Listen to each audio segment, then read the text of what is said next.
नमस्कार साथियों, Mahesh Taneja Indian and world history YouTube channel पर एक बार फिर आपका स्वागत है। आज हम पढ़ने वाले हैं भारतीय इतिहास में एक महत्वपूर्ण संदर्भ, एक महत्वपूर्ण राजवंश के बारे में जो दक्षिण भारत में अपनी नौसेना शक्ति के लिए प्रसिद्ध रहा और स्थानीय स्वशासन के लिए जिसने अपनी उपलब्धियां प्राप्त की। और ऐसे महत्वपूर्ण राजवंश का नाम है चोल राजवंश।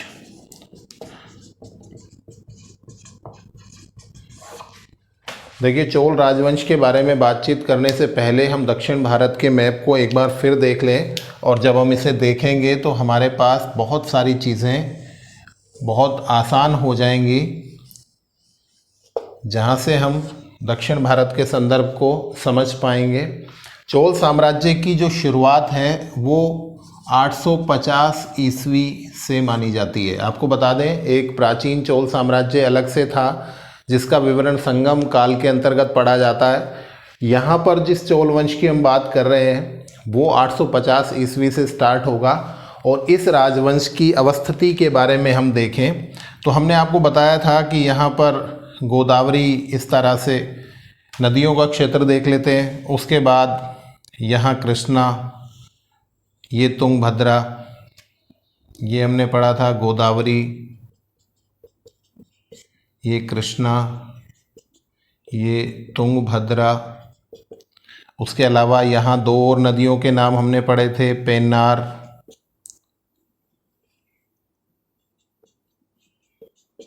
उसके अलावा वेल्लार, यहाँ कावेरी। तो इस तरह से नदियों का क्रम हमने पढ़ा। और यदि हम ये कहें कि चोल साम्राज्य की स्थापना लगभग इस स्थान पर हुई, अर्थात कृष्णा और तुंगभद्रा के संपूर्ण क्षेत्र में हुई, तो ज़्यादा ठीक रहेगा। अर्थात कृष्णा से कावेरी और यहाँ पर तुंगभद्रा का जो क्षेत्र है, तुंगभद्रा का जो यहाँ टच पॉइंट है जहाँ से वो कृष्णा में मिलती है, तो ये सारा साम्राज्य जो है चोल साम्राज्य के नाम से जाना गया। और हम लोगों ने जब पढ़ा कि पल्लव यहाँ पर स्थित थे, इस स्थान पर पल्लव थे, और इन पल्लवों का जो क्षेत्र था, इनकी जो राजधानी थी वो कांची थी, और इनका जो क्षेत्र था उसे तोंड मंडलम के नाम से जाना गया था। और इससे नीचे वाला जो क्षेत्र है जहाँ पर चोलों ने आरंभिक तौर पर अपने आप को स्टार्ट कर लिया था, ये क्षेत्र चोल मंडलम के नाम से पुकारा गया। और ये जो चोल थे ये आरंभिक तौर पर आपको बताएं पल्लवों के सामंत थे। ये एक महत्वपूर्ण तथ्य होगा। आरंभिक तौर पर पल्लव सामंत थे। कौन?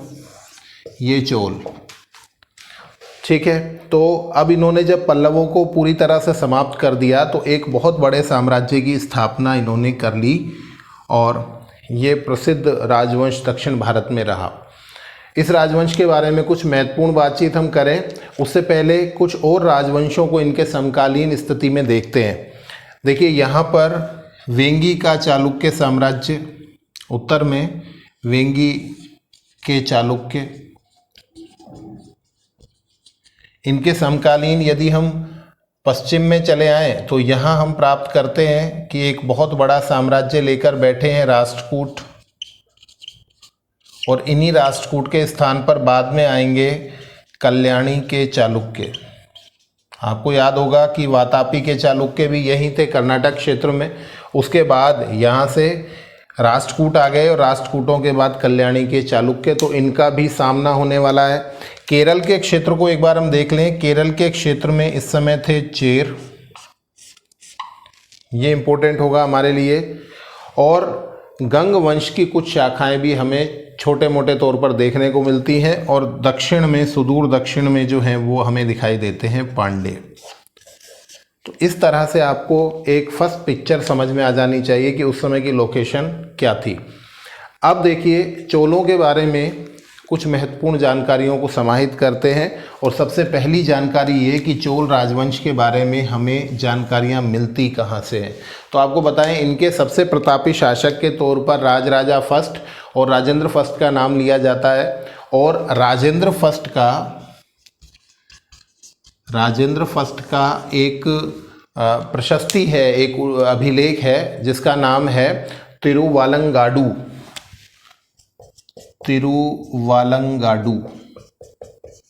इस प्रशस्ति से हमें चोल साम्राज्य के बारे में बहुत सारी जानकारियां प्राप्त होती हैं। आपको ध्यान रखना है, तिरुवालंगाडु प्रशस्ति से ही हमें इस राजवंश के मूल पुरुष का नाम मिलता है। मूल पुरुष कौन थे? चोल, और इन्हीं के नाम पर चोल साम्राज्य की स्थापना की गई। उसके अलावा हम बात करें तो एक करंडे या करंदे, करंडे या करंदे, इस नाम का अभिलेख और मिलता है और दानपत्र मिलता है। इससे भी हमें चोल साम्राज्य के बारे में बहुत सारी जानकारियां प्राप्त होती हैं। तो आरंभिक तौर पर तिरुवालंगाडु की प्रशस्ति से और करंडे दानपत्र से हमें चोल साम्राज्य के बारे में विशिष्ट जानकारियां मिलती हैं। चोलों की राजकीय भाषा तमिल थी, और आपको बता दें ये तमिल भाषा का क्लासिकल एरा कहलाता है, तमिल भाषा का क्लासिकल युग कहलाता है। तो ये हमारे लिए एक महत्वपूर्ण तथ्य होगा कि तमिल को प्रोत्साहन कौन से राजवंश ने दिया? तो चोल राजवंश ने दिया। चोल राजवंश की दो ऐसी विशेषताएं जो प्राचीन भारतीय इतिहास में, या यूँ कहिए कि पूर्व मध्यकालीन भारतीय इतिहास में मिलना प्राय दुर्लभ है। एक तो इन्होंने विशाल नौसेना स्थापित की, विशाल नौसेना की स्थापना की, जो अपने आप में एक विशेषता है। आमतौर पर उस समय तक किसी भी राजवंश के पास इतनी बड़ी नौसेना नहीं थी, और इसके दम पर इन्होंने बहुत बड़े साम्राज्य को विकसित किया और भारत की सीमाओं से बाहर जाकर ये बहुत सारे द्वीपों को जीता। तो विशाल नौसेना चोल साम्राज्य की विशेषता थी। और दूसरा इनका स्थानीय स्वशासन। स्थानीय स्वशासन क्या होता है? हम लोग जानते हैं कि स्थान विशेष के लोग अपना शासन खुद चला लें तो वो स्थानीय स्वशासन होता है। और स्थानीय स्वशासन एक राजतंत्र के अंतर्गत आप पहली बार देख पाएंगे। लगभग ऐसी स्थिति है ये जहाँ पर एक राजा है, राजा का राजतंत्र है, और फिर भी राजा स्थानीय लोगों को अपना शासन स्वयं चलाने का अधिकार प्रदान करता है। तो इस स्थानीय स्वशासन की इतनी मजबूत स्थिति है कि उससे राजा की स्वतंत्रता विकसित होती है, अर्थात वो और ज़्यादा इंडिपेंडेंट हो जाता है, अपने आप को फ्री रखता है। यहाँ पर एक प्रश्न का जिक्र करूँगा मैं, उसके बाद डिस्कशन करूँगा।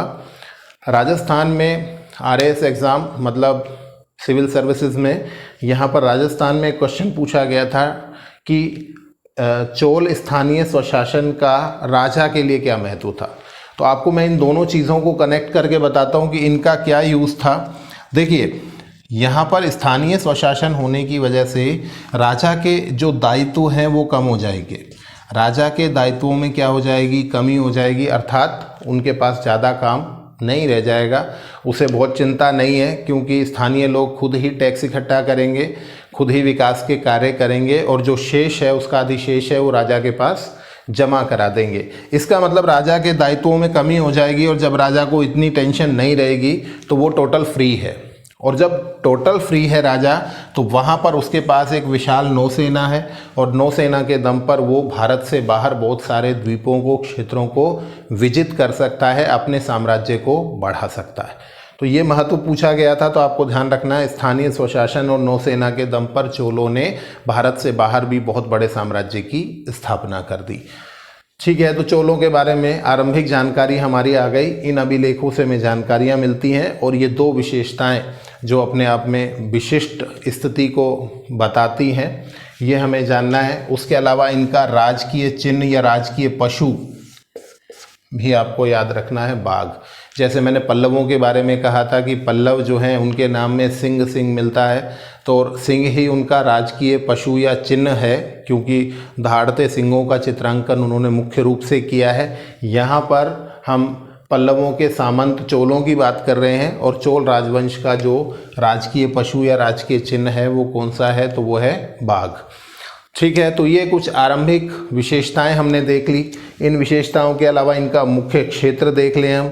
इनका जो मुख्य क्षेत्र है वो मुख्य रूप से तोंड मंडलम और चोल मंडलम का क्षेत्र रहा है, जिसमें उरेयूर प्रारंभिक मुख्य नगर कह सकते हैं आप, और उरेयूर के बाद इनकी राजधानी रही तंजौर।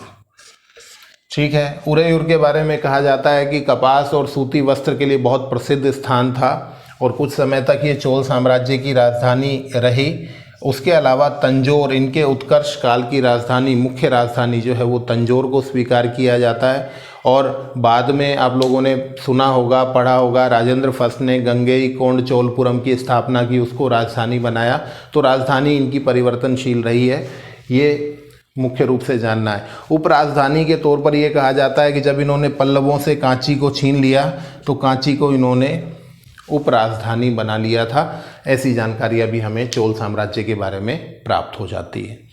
अब बात शुरू करते हैं चोल शासकों के बारे में। कुछ आरंभिक शासकों की बातचीत को यहाँ पर देख लेते हैं। और उस बातचीत में सबसे पहला जो शासक है उनका नाम है विजयालय। देखिए, पहला जो शासक है महत्वपूर्ण वो है विजयालय। और विजयालय का जो टाइमिंग माना जाता है 850 से लेकर 871 ईस्वी तक। तो यदि आपसे ये कहा जाए कि चोल साम्राज्य की स्थापना यहाँ किसने की है तो वो विजयालय ने की है। और विजयालय आरंभिक तौर पर पल्लवों के सामंत थे, ये बिल्कुल स्पष्ट कर लेना है आपको। पल्लवों के सामंत के रूप में इन्होंने स्टार्ट किया और कुछ आरंभिक विजय प्राप्त की इन्होंने। और आरंभिक विजयों में इन्होंने तंजौर के क्षेत्र को जीता। तंजौर विजय का श्रेय किसे दिया जाता है? विजयालय को दिया जाता है। और इस उपलक्ष्य में इनकी उपाधि जो है वो हमारे लिए बहुत महत्वपूर्ण हो जाती है, तंजई कोंड। तंजई कोंड का मतलब क्या होता है? कोंड का मतलब विजेता। हम पहले भी डिस्कस कर चुके हैं। कोंड का मतलब क्या होता है? विजेता। और तंजई कोंड का मतलब क्या होगा? तंजौर क्षेत्र को जीतने वाला। ठीक है। इसके अलावा इनकी एक और उपाधि मिलती है नरकेसरी, ये भी हमारे लिए महत्वपूर्ण हो सकती है। तो इन्होंने तंजौर के क्षेत्र को पहली बार जीता। और विजयालय ने ये क्षेत्र जीता किससे? तो पांड्यों से। ये भी कभी कभी पूछ लिया जाता है।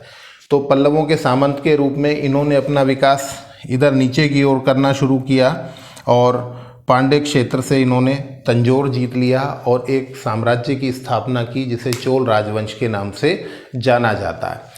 हालांकि विजयालय ने ये साम्राज्य आरंभिक तौर पर विकसित कर दिया, पर वास्तविक संस्थापक की स्थिति को किसने प्राप्त किया? तो वास्तविक संस्थापक जो हैं वो आएंगे आदित्य फर्स्ट। यहाँ मैं आपको एक चीज़ और कह देना चाहता हूँ कि कहीं कहीं हमें ये देखने को मिलता है कि राजराजा फर्स्ट को चोल साम्राज्य का वास्तविक संस्थापक कहा जाता है। संस्थापक और वास्तविक संस्थापक में क्या अंतर होता है वहाँ हम देख लेते हैं एक बार ये क्या स्थिति है। अगर किसी क्षेत्र में, मान लीजिए कोई क्षेत्र है, ये क्षेत्र है, इस क्षेत्र के अंदर कोई एक शासक सामंत के रूप में है, ठीक है, और सामंत के रूप में अपनी स्थिति को वो स्वतंत्र कर लेता है, अपनी स्थिति को स्वतंत्रता के स्तर तक लेकर चला जाता है, तो ये तो किसी राजवंश का संस्थापक हो जाएगा। ठीक है।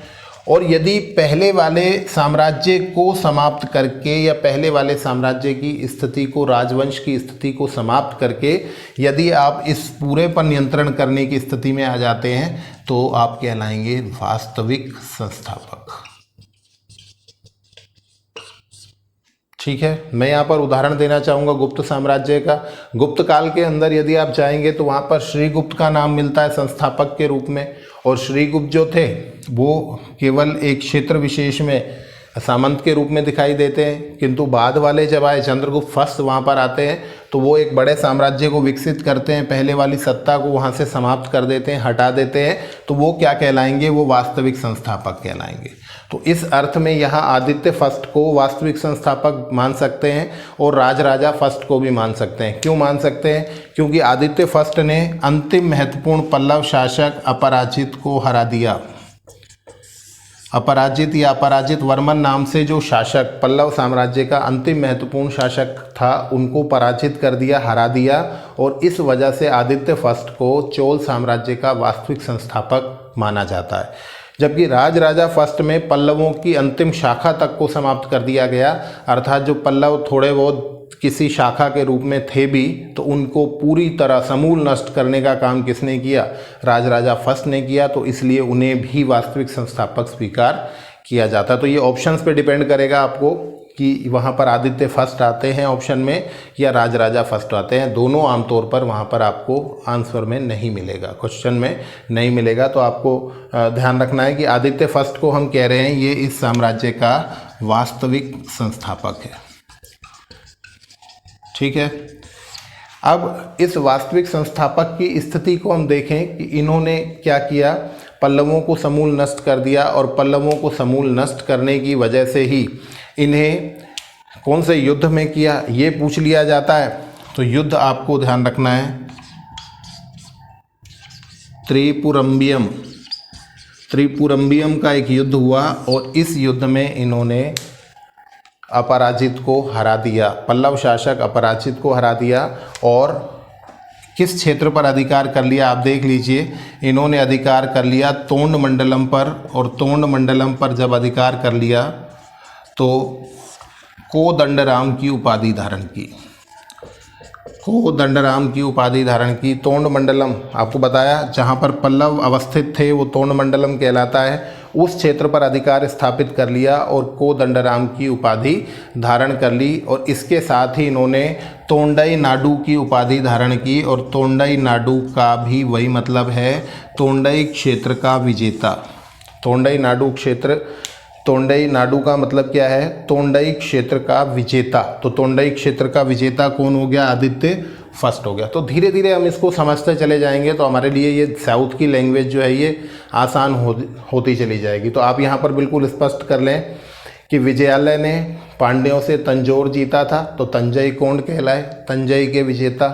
और आदित्य फर्स्ट ने अपराजित अर्थात अंतिम महत्वपूर्ण पल्लव शासक को हरा दिया त्रिपुरम्बियम के युद्ध में, और तोंड मंडलम पर विजय प्राप्त कर ली। तोंड मंडलम आपको बता दिया गया था, जहाँ पर पल्लव साम्राज्य था वो तोंड मंडलम क्षेत्र है, और जहाँ चोल इससे दक्षिण में जहाँ अवस्थित होंगे वो चोल मंडलम कहलाया।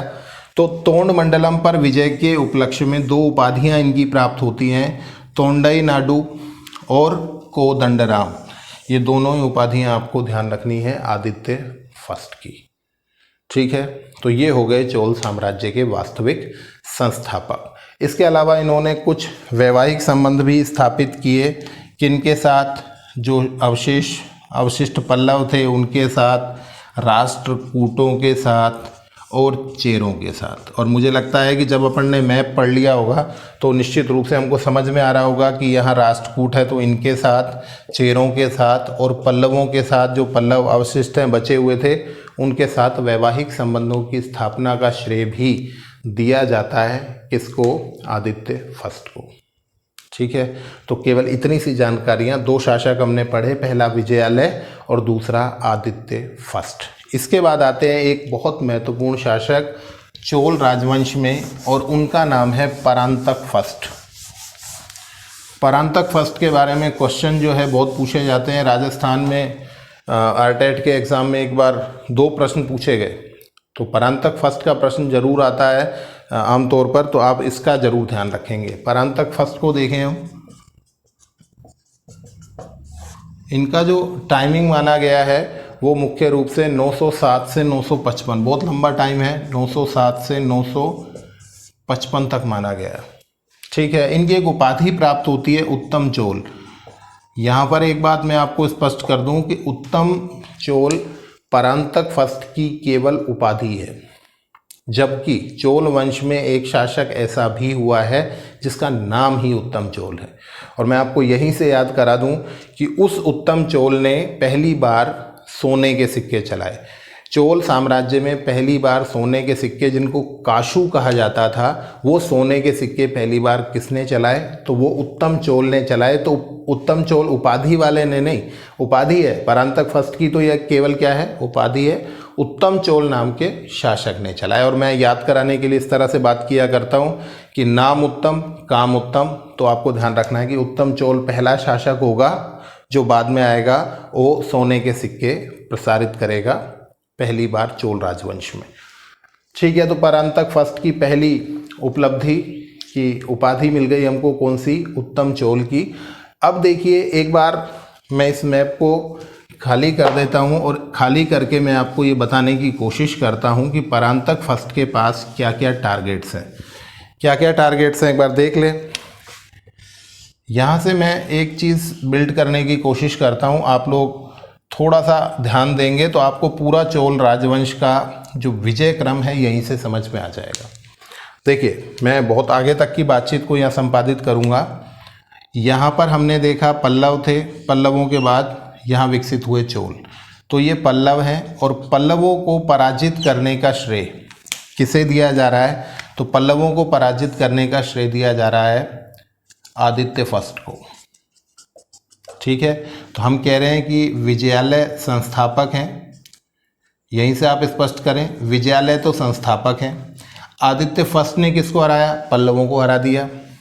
अब यहाँ पर दक्षिण में कौन है? तो यहाँ दक्षिण में जिनकी स्थिति है वो हैं पांड्य, और इन पांड्यों को हराने का श्रेय किसे दिया जाएगा? परांतक फर्स्ट को। ठीक है, इसका मतलब चोल सुरक्षित स्थिति में आते जा रहे हैं। चोल पहले उत्तर की तरफ देख रहे हैं, उत्तर में देखा तो उन्होंने आदित्य फर्स्ट ने पल्लवों को समाप्त कर दिया, और अब जब दक्षिण की ओर इन्होंने देखा तो पांड्य साम्राज्य में इन्होंने सेंध मार दी, और ये कहिए कि पांड्य साम्राज्य को समाप्त करने की ओर चले गए। और ये शासक कौन है? तो ये है परांतक फर्स्ट है। इसके अलावा देखें तो इसके बाद वाले शासक क्या करेंगे? तो इनके बाद जो महत्वपूर्ण शासक आएगा वो है राज राजा फर्स्ट। राज राजा फर्स्ट के पास क्या टारगेट है? मैं इनका नाम साइड में लिखता हूँ क्योंकि मुझे श्रीलंका की आवश्यकता पड़ने वाली है।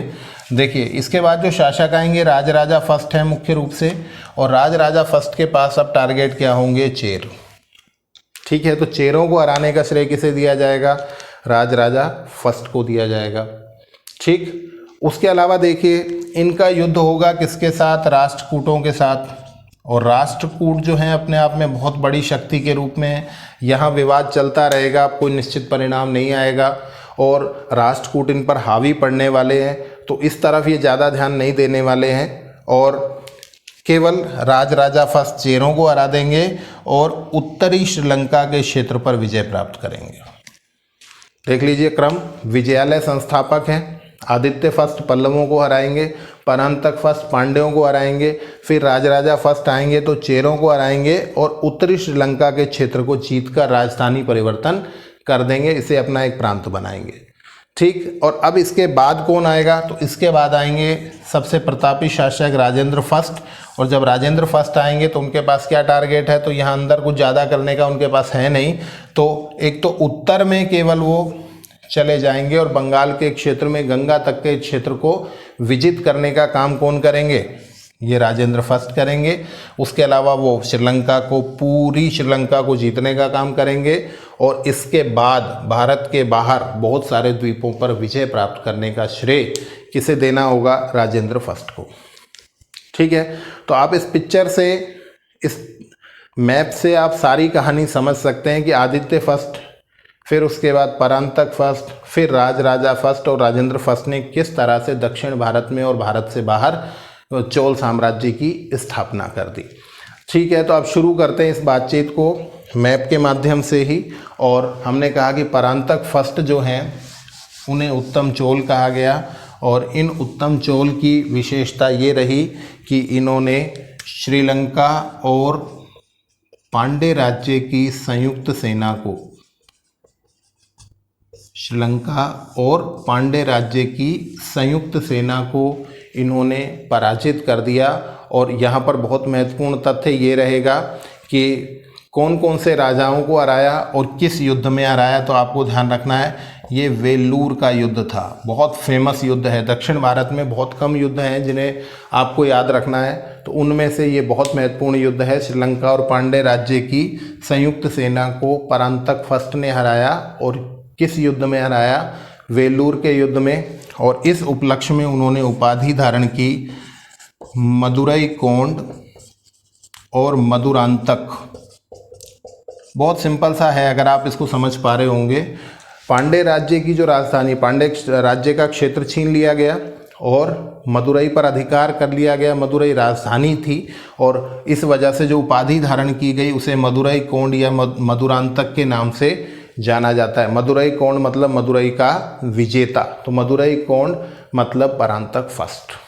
मदुरई पर विजय किसने प्राप्त की? तो परांतक फर्स्ट ने की किस युद्ध में की? वेल्लूर के युद्ध में। और इस युद्ध में इनका सामना किन शासकों से हुआ? उनका नाम भी कई बार हमसे पूछ लिया जाता है, तो आपको ध्यान रखना है राज सिंह सेकेंड और कश्यप फिफ्थ। ये थे राज सिंह सेकेंड, पांड्य राज्य के जो शासक थे इस समय राज सिंह सेकेंड, और श्रीलंका के जो शासक थे उनका नाम था कश्यप पंचम या फिफ्थ। ठीक है, तो आपको स्पष्ट हो गया होगा कि परांतक फर्स्ट एक बड़े योद्धा के रूप में हमको यहाँ पर दिखाई देते हैं। चलिए आगे बढ़ते हैं और यहाँ पर एक महत्वपूर्ण डिस्कशन ये करते हैं कि जिस स्थानीय स्वशासन के बारे में, जिस स्थानीय स्वशासन की हम लगातार बातचीत कर रहे हैं, इस स्थानीय स्वशासन के संबंध में हमें जानकारी जो मिलती है वो उत्तर मेरूर अभिलेखों से मिलती है। उत्तर मेरूर अभिलेख, चोल स्थानीय स्वशासन की जानकारी हमें किन अभिलेखों से प्राप्त होती है? तो उत्तर मेरूर अभिलेखों से प्राप्त होती है। और प्रश्न ये पूछा जाता है कि उत्तर मेरूर अभिलेखों का संबंध किस शासक से है? तो वो हैं परांतक फर्स्ट। ठीक है, बहुत ज़्यादा इम्पोर्टेंट, क्योंकि चोल स्थानीय स्वशासन अपने आप में यूपीएससी में, आरपीएससी में, यूपीपीएससी में सब में बहुत एक इम्पोर्टेंट सा क्वेश्चन आ जाता है। स्थानीय स्वशासन के स्वरूप को देखा जाता है, हम भी डिस्कस करेंगे इस पर। तो उत्तर मेरूर अभिलेखों से हमें परांतक फर्स्ट की के माध्यम से ये पता लगता है कि वहाँ पर चोल साम्राज्य में स्थानीय स्वशासन की स्थिति थी, और इनका जो टाइमिंग माना जाता है वो 919 से 921 के मध्य का माना जाता है।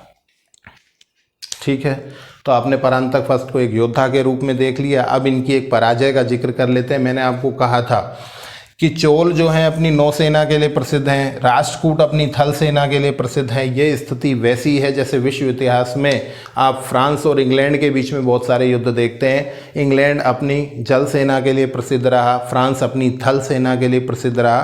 तो इन दोनों के बीच में बहुत सारे युद्ध आप देखते हैं, सप्तवर्षीय युद्ध है, बहुत सारे युद्ध हैं।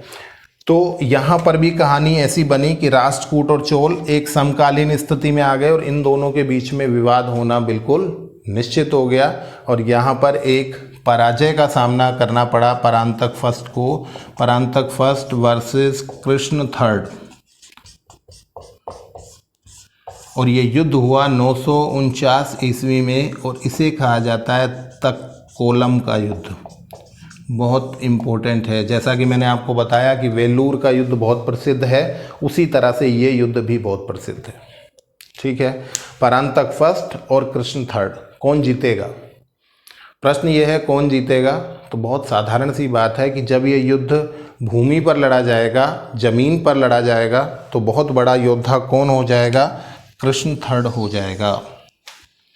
ठीक है, आप इस चीज़ को बिल्कुल स्पष्ट कर दें कि पानी में युद्ध होगा तो ये जीतेंगे। जिस तरह से जितने भी फ्रांस और इंग्लैंड के बीच में जितने भी युद्ध हुआ करते थे प्राय पानी में ही हुआ करते थे, और पानी में होने पर हमेशा इंग्लैंड ही जीतता था। यहाँ पर युद्ध ज़मीन पर होगा और ज़मीन पर होगा, तो इन दोनों में से कौन ज़्यादा कैपेबल दिखाई देता है आपको? तो आपको ध्यान रखना है कृष्ण थर्ड ने विजय प्राप्त की, और कृष्ण थर्ड ने इस उपलक्ष्य में दक्षिण भारत में एक विजय स्तंभ की स्थापना भी करवाई थी।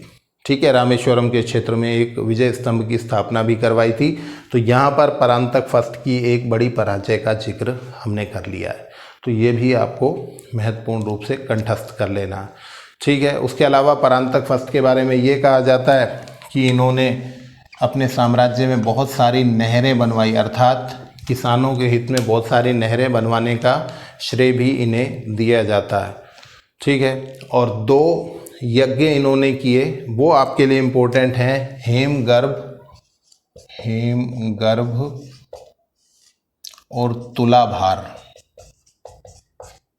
हेमगर्भ और तुलाभार नाम के यज्ञ संपादित करने का श्रेय किसे दिया जाता है चोल राजवंश में? तो ये भी परांतक फर्स्ट को दिया जाता है। ठीक है, तो मुझे लगता है एक फर्स्ट पिक्चर आपके सामने आ गई होगी, और बहुत ज़्यादा डेप्थ नहीं जाना है, हमको उतना समझना है जिससे हमारा क्वेश्चन हल हो जाए और हम एक कहानी की तरफ बढ़ सके कि किस तरह से चोल साम्राज्य का विकास हुआ। पहले विजयालय आए, प्रारंभिक विजय प्राप्त की, तंजौर जीता।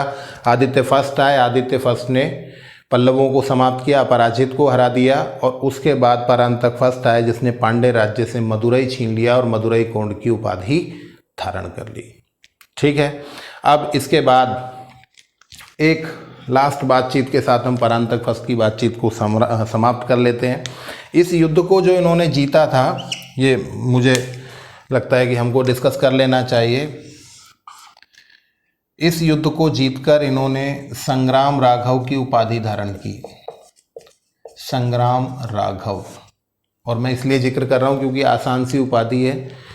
रघुपति राघव, राघव मतलब रघुकुल में उत्पन्न हुए राम, और राम ने श्रीलंका को जीता था और यहाँ पर इन्होंने भी श्रीलंका के शासक को हराया। इस वजह से उपाधि कौन सी धारण की है? संग्राम राघव की उपाधि धारण की है।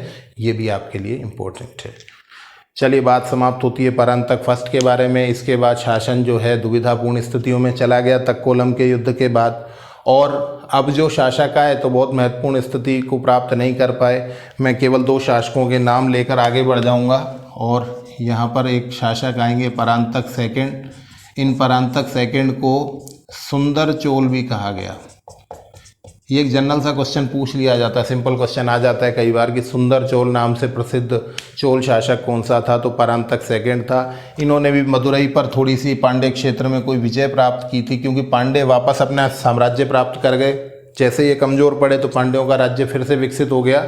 इन्होंने फिर पांड्यों को हराया और इस उपलक्ष्य में इन्होंने भी अपने आप को मदुरई कोंड कहा। ठीक है, तो परांतक फर्स्ट ने भी और परांतक सेकंड ने भी मदुरई कोंड की उपाधि धारण की थी। ठीक है, परांतक सेकंड का जो टाइमिंग है वो मुख्य रूप से इनके बाद का ही रहा है, 955-57 से बाद तक रहा है। और आपको बताएं 955 से 85 का जो टाइमिंग है, 955 से लेकर 985 का जो टाइमिंग है, ये 30 साल इनके बहुत अच्छे गए नहीं है। और 85 तक जो अंतिम शासक हम पढ़ते हैं उनका नाम उत्तम चोल है। और उत्तम चोल के बारे में बहुत ज़्यादा डेप्थ में जाने की ज़रूरत नहीं है, मैंने आपको बता दिया, अभी पहले ही डिस्कस कर लिया मैंने आपको कि चोल साम्राज्य में जो सोने के सिक्के थे उन्हें काशू कहा जाता था। क्या कहा जाता था? काशू। कई प्रकार हैं, उस पर डिस्कशन करेंगे।